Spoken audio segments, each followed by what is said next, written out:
خێراتنی ڕاگەیاندکارانەکەین دیارە مانەزانین کە 26 ڕۆژ لەمە پێش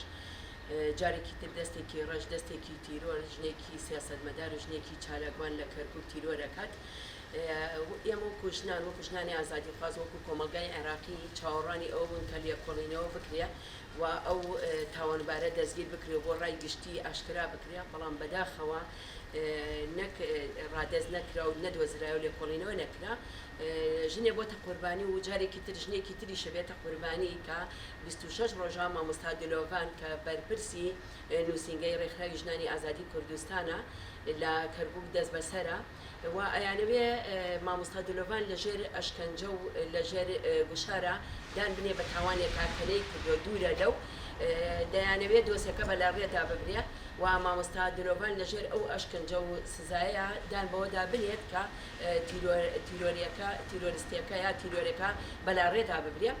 ئێمە وەکو ژنانی چالاکوانان وەکو ژنانی ئازادی خواست داوای چیزی زووترە داوای ئازادکردنی مامۆستا دلۆڤانەکەین بەداخەوە کە ئێمە ئەمڕۆ ئەبینین نەک تەنیا ئەو تیرۆرانە لێکۆڵینەوە و ئاشکرا ناکرێن بەڵکو و دۆسیەکانیشان داخرێت و کەسانی تر ئەخنێنە برێتی ئەوانەی کە تیرۆرەکرێن. ئێمە هەمومان نەزانین کە ئێستا ڕەوشی لە باشووری کوردستان و لە عێراقدا ڕۆژی ژن لە دۆخێکی زۆر دژواردایە و ئەبینین ڕۆژانە ژنان دەکرێنە قوربانی، ژنان ئەشکەنجا دەرێت، دەستدرێژی کرێتە سەریان. ئەمەش خەڵبەتە بۆ ئەوە گەڕێتەوە کە ئەوانەی کە تاوانەکەن ژنە کوژن و بە هیچ شێوەیە نادرێنە دادگا و ئاشکرا ناکرێن. ئەمە وای کردووە کە کوشتنی ژنان دەستدرێژی ژنان شەڕی تایبەت بەرامبەر بە ژنان ڕۆژ بە ڕۆژ لە هەڵکشاندا بێت و لەسەرەوەی کە ژنانی سیاسی ژنانی چالاکوان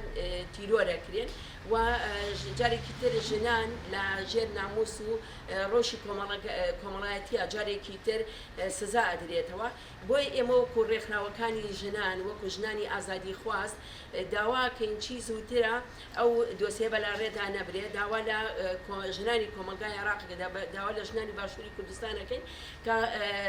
خاوەن دەرکەوتن بن لەو دۆسیەیە و ئەو دۆسیەیە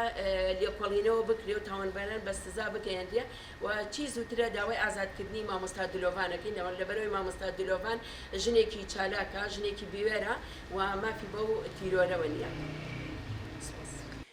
هەڵبەت ئێمە ئەزانین کە ئێستاکە لە عێراق و باشووری کوردستان ژن لە ڕەوشێکی زۆر خراپدایە بە تایبەتی لە ڕەوشی کۆمەڵایەتی سیاسی لە ڕەوشی ئابووریدا، بۆیە بەردەوام ژن کوشتن لەم بارودۆخەی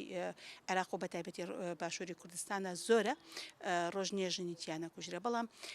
بابەتێکی تریش هەیە، ئەویش بابەتێکە کە تیرۆرکردنی ژنانی تێکۆشەر یان ژنانی ئازاد. هەڵبەتە ئێمە ئەزانین کە لە هەژدەی مانگی ڕابردوودا کە ژنە چالاکوانێکی سیاسی لە ناو جەرگەی کەرکووکدا شەهید ئەکرێ. بەداخەوە لە ئەو کەسانی کە بەرپرسن لە شەهیدکردنی یاخود ئەو با بڵێن ئەو کەسەی کە ئەو ژنە تێکۆشەرەی تیرۆر کردووە، ئەو ژنەی تیرۆر کردووە، بەڵام سەیرەکەی بە هەمان کاتە کە ئەندامی یاخود بەرپرسی ڕێکخراوی ژنانی ئازاد لەوێ لە کەرکووکا دەستگیرەکرێ ماوەی 26 ڕۆژە لە زینداندایە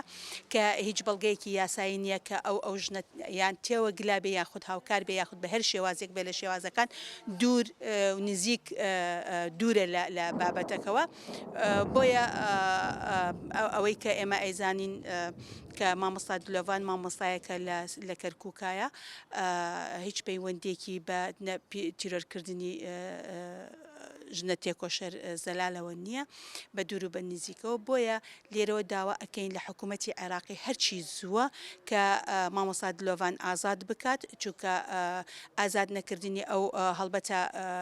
طبعاً ئەوکو ئێمە ئەزانین ئەیانەوێت با بڵێن ئەو دۆسیەیە بەلاڕێدا بڕوات، چونکە